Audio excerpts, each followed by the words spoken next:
Snapchat, we have a really small design team. I think it would surprise people. It's 9 people. Really? It is totally flat. So there's no fancy titles. Everyone is a product designer. Um, the way that the team works is very focused around making things. That's the entire job. In fact, your very first day when you start, we have design critiques once a week for a couple hours.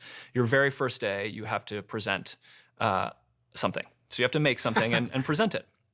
And what that does that I think is really interesting and powerful is that ultimately, of course, on your first day, when you have no context for what the company is working on, no idea what's going on, how on earth are you supposed to come up with a great idea? I mean, it's almost impossible.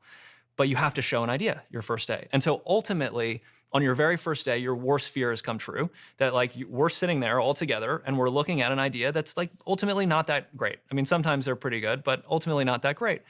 And that, I think, opens the door to creativity because it already happened. You already failed. The idea wasn't good. And what ultimately happens on our design team is that 99% of ideas are not good, but 1% is. And we really abide by that idea of or the concept that the best way to have a good idea is to have lots of ideas. So the team is just constantly generating an incredible number of ideas and products and features and that sort of thing.